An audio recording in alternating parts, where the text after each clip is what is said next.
morning.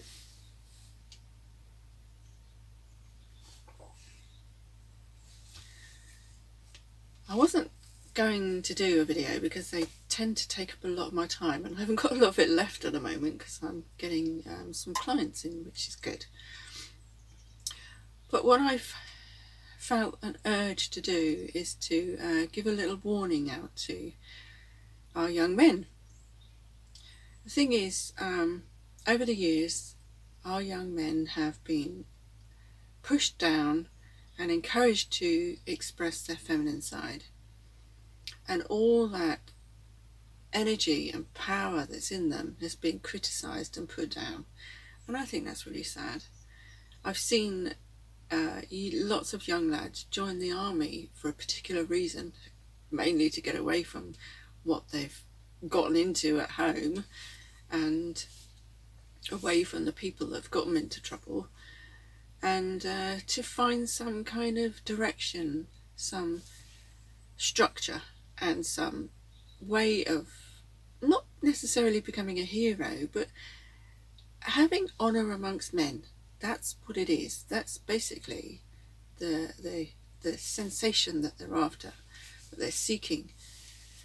Now, you could call this video a tale of two Andrews, because I've been watching two men who have been standing up, basically.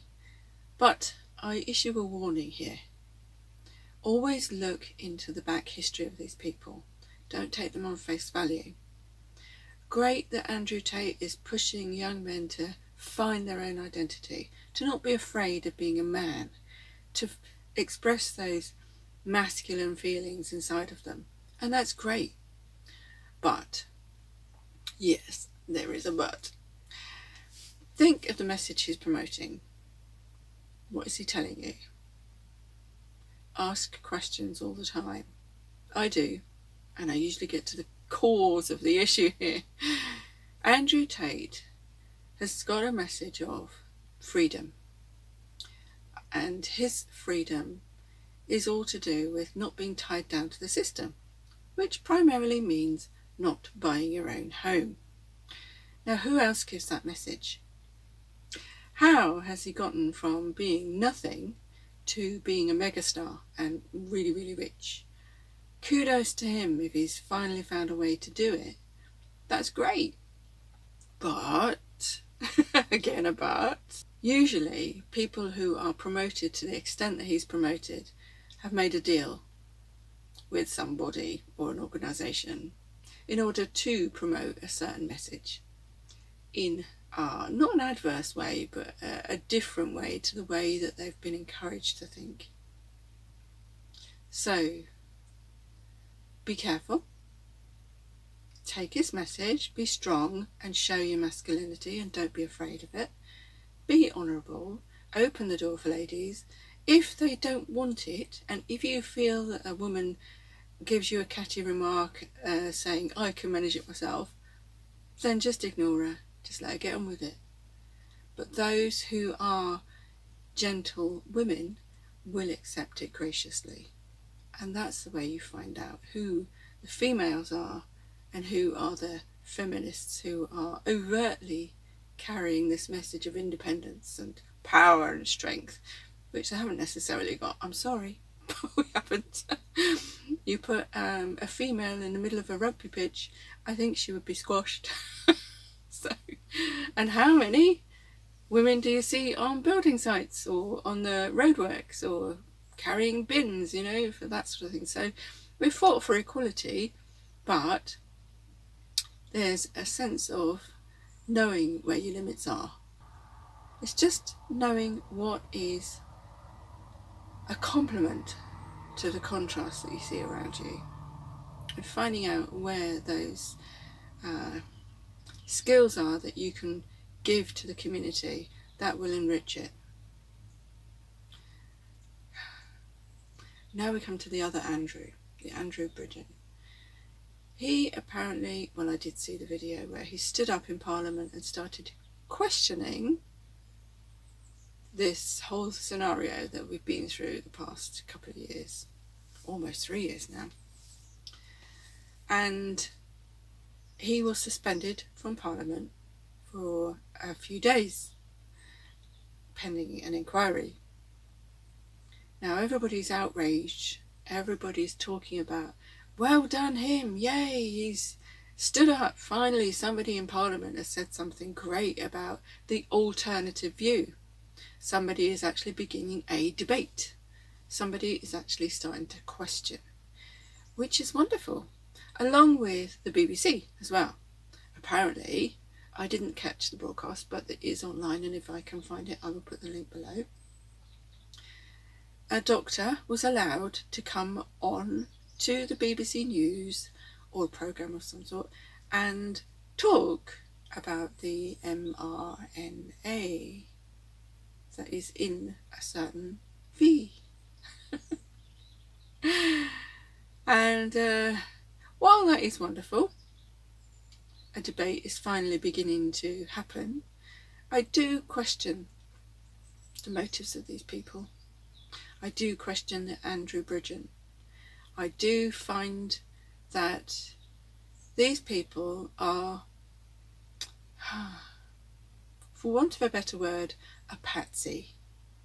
They are put in place in order to garner a reaction of some sort, to find out who is on what side, and to get a list of people, a list of names that will agree with a certain agenda or a certain way of thinking. And then once they've got that, they've got their list. Also, Andrew Bridgen must be taken very, very cautiously. And the reason is because he is a member of a certain club that begins with an M. And we all know what they do now. The lower ranking members of the club are very giving people, wanting to help the community. They are benevolent in their actions and generous. But the higher up the hierarchy they go, the less inclined they are to help people and to further the aims of the club. So, there are a few good men around. There are. And I've found a few. And I think if you follow these people, you will get a balanced view. You will get not just what you might call a CT, a con theory, consp theory. It's horrible that in this day and age you have to watch what you say all the time.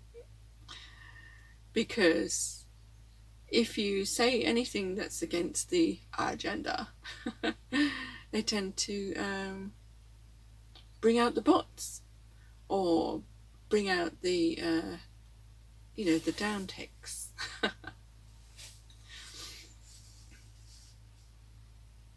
It's a shame, isn't it?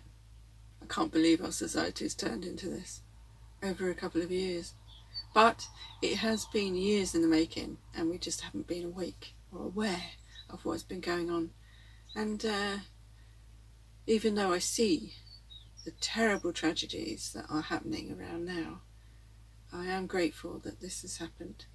It has, if anything, made people more aware of what the leaders, elected leaders, are doing, either in their name or against it.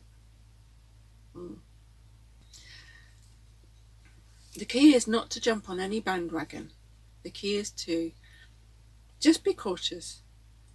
Do your research, and your research is finding out through books, going through the libraries, going online and finding the real people, not just people who sensationalize everything, not just the mega rich, confident young men who go out there and teach you a certain way of being.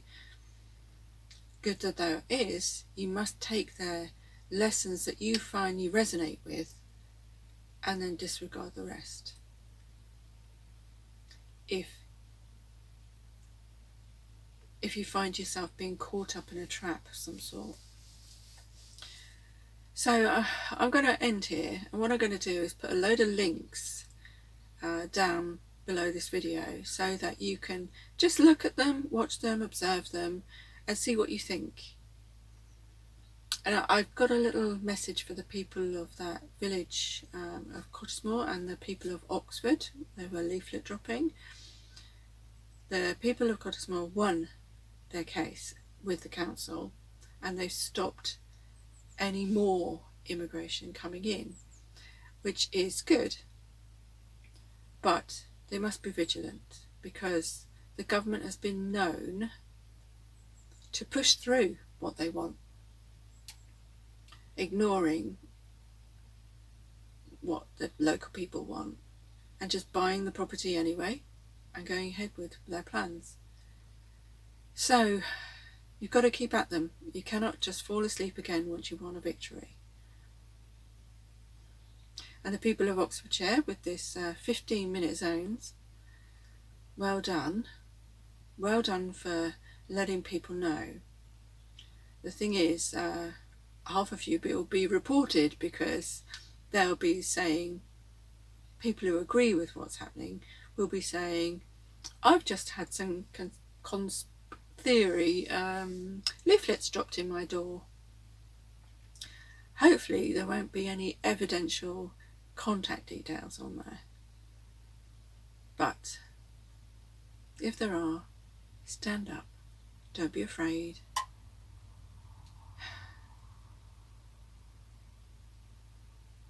And carry on. Fight the good fight. Anyway, I'm going to end here.